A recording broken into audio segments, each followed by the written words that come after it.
अब बहुत सारे बच्चों के मन में द्वंद्व चल रहा है, सर ये बचे हुए जो दिन है ना उसमें क्या करना है हमको। अब बात आती है सर ये जो बचे हुए दिन है ना, ऑलमोस्ट 20 डेज के आसपास जो बचे हुए हैं ना, इसमें हमारा प्रिपरेशन स्ट्रैटेजी कैसा रखना है। अब इस तीनों का स्ट्रैटेजी कैसे रहना चाहिए, मैं तीनों का अलग अलग स्ट्रैटेजी आपको दे रहा हूं, क्योंकि यही जो है ना ये आपको सफलता के मुकाम पे लेके जाएगा। एसएससी जेईई 2025 सीबीटी 1 का एग्जाम डेट अनाउंस हो गया है। आप सभी लोगों को यह पता चल गया है 3 दिसंबर से लेकर 6 दिसंबर के बीच में एसएससी जेईई सीबीटी 1 का एग्जाम होने जा रहा है। अब बहुत सारे बच्चों के मन में द्वंद्व चल रहा है, सर ये बचे हुए जो दिन है ना उसमें क्या करना है हमको। एक बात बता दूं बेटा, ये जो एग्जाम डेट है ना ये पोस्टपोन हुआ था। अगर पुराना एग्जाम डेट का बात करूं तो आपको पता होगा 27 से लेके 31 अक्टूबर के बीच में ही होने वाला था। मींस आपके पास ऑलमोस्ट जो ये टाइम मिला है ना 1 मंथ का, मान लूं पूरा नवंबर का जो टाइम आपको मिला है ना ये आपके लिए बोनस था, बट आपने उस बोनस टाइम को यूज नहीं किया है। बट जिसने यूज किया है और जिसने यूज नहीं किया है, एग्जाम तो सबको देके जाना है, एग्जाम देने सबको जाना पड़ेगा। और इस बार सबसे अच्छी बात है आपको खुद से सेलेक्ट करना है कहां जाना है, किस स्लॉट में आपको एग्जामिनेशन होना चाहिए, ये आपको खुद से डिसाइड करना है। तो उम्मीद करता हूं आप लोगों ने उसको फिल कर लिया होगा, नहीं तो एसएससी जेईई के वेबसाइट पे जाके अपना स्लॉट जरूर यहां पे सेट कर दीजिएगा, जो कि इस डेट में मुझे इस स्लॉट में एग्जाम देने जाना है। अब बात आती है सर ये जो बचे हुए दिन है ना, ऑलमोस्ट 20 डेज के आसपास जो बचे हुए हैं ना, इसमें हमारा प्रिपरेशन स्ट्रैटेजी कैसा रखना है, किस तरीके से चीजों को यूटिलाइज करना है जिससे कि हम एग्जाम में बहुत अच्छा से स्कोर कर पाए।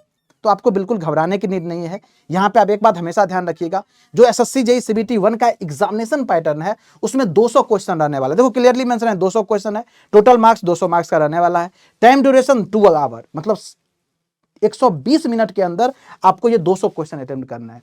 तो आपके माइंडसेट को वैसे ही ट्रेंड करके जाना है। और इसमें आपका पूछा जाएगा जो सिलेबस है इसका, देखो यहाँ पे सीईएमई और डबलई, क्योंकि civil mechanical electrical 100 question, technical का 100 मार्क्स, जनरल अवेयरनेस 50 क्वेश्चन और रीजनिंग का 50 क्वेश्चन, मतलब 3 पार्ट है, टेक्निकल और एक जीके जीएस और एक बोल सकते हो रीजनिंग।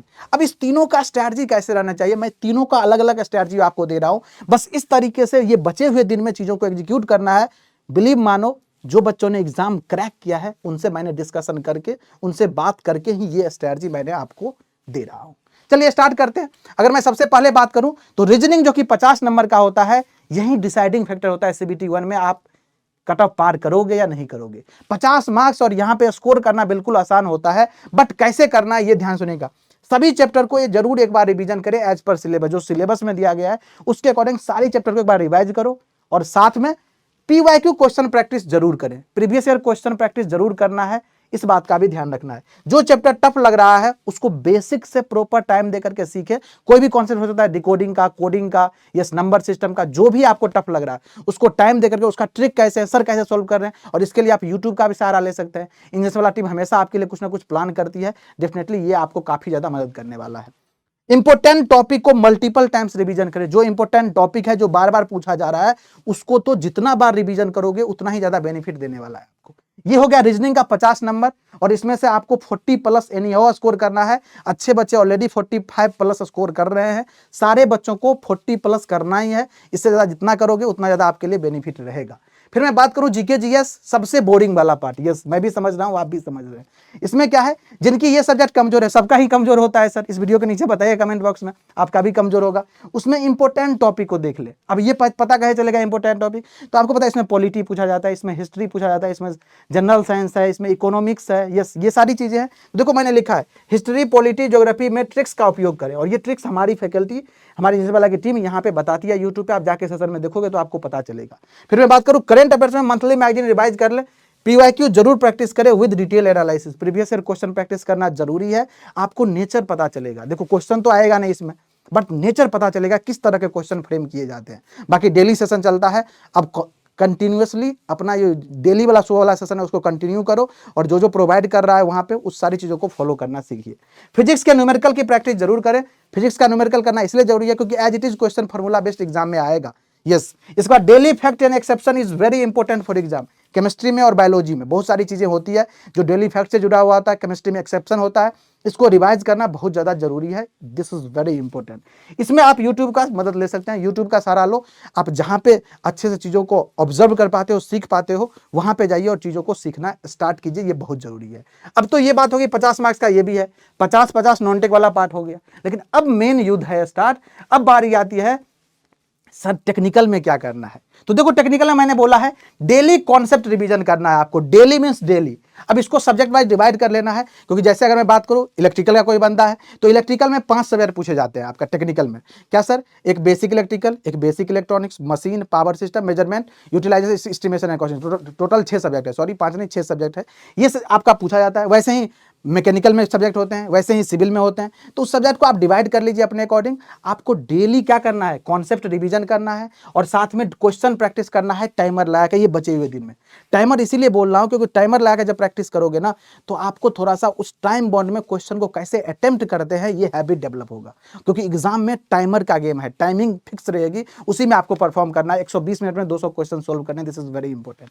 फिर मैं बात करूंगा प्रीवियस ईयर क्वेश्चन जरूर सोल्व करें। सारे प्रीवियस ईयर आप लगा लिए होंगे, फिर भी लगाना है आपको, ये बचे हुए 20 डेज में आपको जरूर लगाना है। This is very very important, इस बात का ध्यान रखें। ज्यादा से ज्यादा मॉक टेस्ट लगाएं, जितना मॉक टेस्ट लगाओगे उतना ज्यादा गलतियां होगी, और जो गलतियां होगी उसमें सुधार करने का कोशिश करें। जब भी आप नेक्स्ट मॉक लगाने जाएं तो उस सारी गलतियों पे काम करें, उसको इंप्रूव करें, डेफिनेटली आपका स्कोर बूस्ट अप आएगा। अगर आप मॉक लगा रहे हैं तो इस वीडियो के नीचे कमेंट बॉक्स में बताइएगा आपका बेस्ट स्कोर आपके मॉक टेस्ट का क्या रहा है। ओके अपनी मिस्टेक्स को एनालाइज करें, क्योंकि यही जो है ना ये आपको सफलता के मुकाम पे लेके जाएगा, आपको रैंकर बनाएगा, आपका फेवरेट डिपार्टमेंट दिलवाएगा। अगर आप मिस्टेक्स को एनालाइज करके इंप्रूव नहीं किए, वही मिस्टेक बार बार कर रहे हो, तो फिर से एग्जाम में वही गलती करोगे जो लास्ट ईयर किए थे। वीक पार्ट को आइडेंटिफाई होने पर फिर से रिवीजन करें।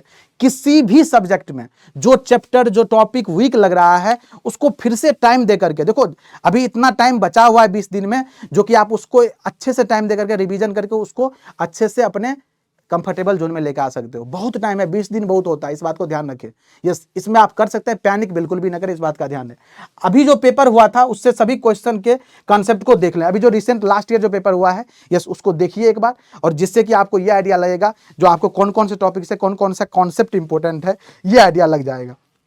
बिलीव इन योर सेल्फ और बेस्ट विशेज। यस अपने आप पे भरोसा रखना है और हमारी तरफ से बेस्ट विशेज है। बट एक लास्ट सजेशन हमारे तरफ से ये है, जो कुछ मेन गलतियां जो आप लोग बार बार कर रहे हैं, लिखा है डोंट, ये नहीं करना है। अभी इस बचे हुए दिन में ना आप लोग अपना टाइम खराब कर रहे हो। कैसे कर रहे हो ये देखो, एंडलेस स्क्रॉलिंग नहीं करें। आप कर रहे हो स्क्रॉलिंग, रील स्क्रॉल कर रहे हो, मोबाइल स्क्रॉल कर रहे हो, इंस्टाग्राम, टेलीग्राम, पता नहीं कहां कहां लगे रहते हो। ये नहीं करना है बेटा, इस टाइम पे सबसे बड़ी गलतियां हो रही है।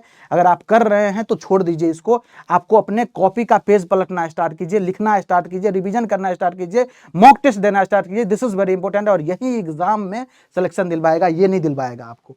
कोई न्यू टॉपिक इस टाइम पे नहीं पढ़े, कोई भी न्यू टॉपिक या न्यू कॉन्सेप्ट अभी अपने माइंड में लेके नहीं आना है। जो पढ़े हैं उसी को रिविजन करना है। जो बच्चे फ्रेशर है उसको भी बता रहा हूं, ओवर थिंकिंग और ओवर प्लानिंग से बचें। कभी भी ओवर थिंकिंग नहीं करना है, जो एग्जाम में क्या होगा, इस बार पैटर्न चेंज हो जाएगा, इडिक्विटी पेपर फ्रेम करेगा, ऐसा हो जाएगा, वैसा हो जाएगा। ये सब चीजें आपके कंट्रोल में नहीं है। जो चीज आपके कंट्रोल में नहीं है उसके बारे में ओवर थिंकिंग और ओवर प्लानिंग करने से कुछ नहीं होने वाला है। इसलिए जो आपके कंट्रोल में वो है पढ़ाई करना, रिवीजन करना, टेस्ट देना, और वही करना है आपको। फालतू की बातों, अननेसेसरी बातों को डिस्कस करने से बचे। आप दोस्तों के साथ जैसे लाइब्रेरी में पढ़ रहे हो या दोस्त फोन करता है, ये सब डिस्कशन जो होता है जो फ्यूचर की चीजें है, कृपया उससे बचें, क्योंकि यही टाइम खराब करेगा और ये सब चीजें नेगेटिव एनर्जी की तरह काम करता है। आपको बिल्कुल पॉजिटिव माइंडसेट में रह करके, अपने आप को पॉजिटिव रख करके चीजों को हैंडल करना। ये 20 दिन बहुत क्रूशियल होने वाला है आपके जीवन का, ध्यान रखिएगा। कट ऑफ रिजल्ट के बारे में नहीं सोचें, नहीं सोचना है कट ऑफ क्या जाएगा, रिजल्ट क्या जाएगा। अपना बेस्ट एफर्ट देना है, अपना बेस्ट शॉट देना है। जिंदगी का 20 डेज बेस्ट यूटिलाइज करो, डेफिनेटली आपके मुकाम, आपका जो सक्सेस है डेफिनेटली आपको मिलने वाला है। नींद प्रॉपर लें और अपने सेहत का ख्याल रखें। ठंडी आने वाला है, ट्रांजिशन वाला फेज है। यस नींद अच्छी आएगी भी, लेकिन आपको पढ़ाई भी करना है, साथ में नींद भी प्रॉपर लेना है, पैनिक नहीं करना है। यस अपना ध्यान रखना है, अपनों का ध्यान रखना है, अपने सब्जेक्ट का ध्यान रखना है। अगर और एक्स्ट्रा गाइडेंस चाहिए तो Krishna sir PW Telegram channel आपके लिए हमेशा ओपन है। हम आपकी मदद करेंगे, हमारी पूरी टीम आपको मदद करेगी। डेफिनेटली इस स्कैनर को स्कैन करके जुड़ जाइएगा। मिलते हैं नेक्स्ट अपडेट के साथ। Thank you so much. जय हिंद।